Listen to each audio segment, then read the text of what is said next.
सबको जय मसीह की। मैं जसपाल आज फिर एक मैसेज लेकर आप लोगों के सामने उपस्थित हुआ हूँ।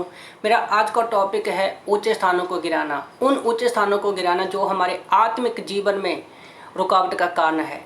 आप मेरे साथ वचन निकाल सकते हो। दूसरा राजा अध्याय 14 वचन 4 में लिखा है कि उसके दिनों में ऊंचे स्थान गिराए ना गए, लोग तब भी उन पर बलि चढ़ाते और धूप जलाते थे।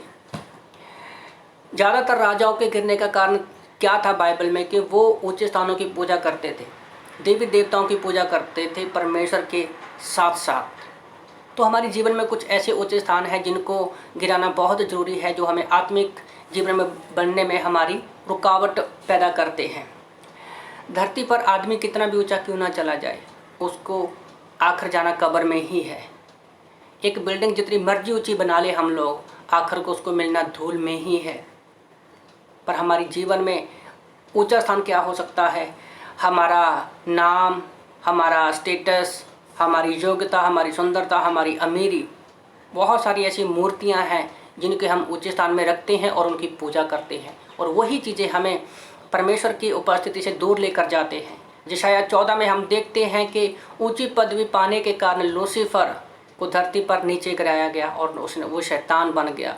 और उसी ने ही उत्पत्ति 3 में हम देखते हैं 1 से 6 में कि उसने आदम और हवा को बहकाया और उनको ऊंचे स्थान का लालच दिया कि तुम परमेश्वर के जैसे बन जाओगे, तुम कभी मरोगे नहीं, और वो भी अदन की वाटिका से निकाले गए।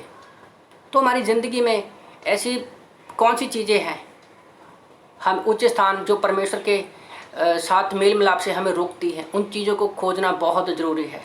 यीशु मसीह हमारे सामने सबसे बड़ी एग्जाम्पल है कि वो हमारे लिए अपना ऊंचा स्थान छोड़ कर आए। वो हमारे दास बन गए, सोने बन गए। आज हमें भी उन्हीं की तरह बनना है।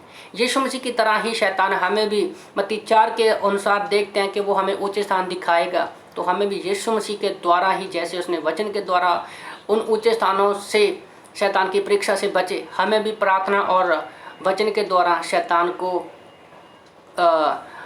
डराना है, भगाना है, क्या ताकि हम लोगों को वो ऊंचे स्थान में लालच देकर परमेश्वर की उपस्थिति से दूर ना लेकर जाए। यीशु मसीह जानता था कि मेरे क्रूस के बाद परमेश्वर सारी चीज़ें मेरे अंडर में कर देगा। उसी तरह से आज हमारे पास भी उम्मीद है कि परमेश्वर हमें स्वर्ग में लेकर जाएगा। इफिसियों 1:3 में परमेश्वर ने हमें स्वर्गीय स्थानों में यीशु मसीह के लहू के द्वारा बिठा दिया है। तो हमें भी याद रखना कि हमारी जीवन में सबसे ऊंचा स्थान क्या है? परमेश्वर का है। और हम लोग हाथ ऊपर की तरफ उठा के मांगते हैं, जबकि नीचे की तरफ नहीं। तो मैं आप लोगों को उत्साहित करना चाहता हूं कि आप प्रार्थना कीजिए कि ऐसे कौन से एरिया में हमारे ऊंचे स्थान है जो हमें परमेश्वर में आगे बढ़ने में रोकते हैं। क्योंकि यशायाह 55 में हम देखते हैं कि पानी ऊपर से नीचे गिरता है, वो ज़मीन को पकड़ता है, और जिस खेत में बीज रहता है पानी के द्वारा ही वो सिंचता है और लोगों को खाने के लिए रोटी मिलती है। तो हमें भी ऊंचा स्थान को गिराकर नम्र बनना है, ताकि हमारे द्वारा भी लोगों को फल मिले और हम परमेश्वर की तरह एक नम्रता की निशानी बने। क्योंकि यीशु मसीह धरती पर, उसके पास ऊंचा स्थान तो क्या, उसके पास तो रहने के लिए घर भी नहीं था। उसको पता था कि वो ऊंचे स्थान में है। जैसे यीशु मसीह को पता था कि उसका ऊंचा स्थान स्वर्ग है, उसी तरह हमें भी अपने जीवन में ऊंचा स्थान याद रखना है कि हम स्वर्गीय स्थानों में बिठाए गए हैं। तो अगर हम ऊपरी वस्तुओं पर ध्यान लगाकर धरती पर पवित्र आत्मा की अगुवाई में कार्य करेंगे, तो शैतान हमारी ज़िंदगी में किसी भी ऊंचे स्थान को स्थापित नहीं कर सकता। क्योंकि परमेश्वर को हमने अपने दिल में, अपने ऊंचे स्थान में जगह दी है। तो इन वचनों के द्वारा प्रभु आप सबको आशीष दे, और जो भी आपकी लाइफ में ऊंचे स्थान है, प्रार्थना के द्वारा आप उनको दूर कीजिए, और ताकि परमेश्वर की महिमा हो सके। तो इन वचनों के द्वारा प्रभु आप सबको आशीष दे। आमीन।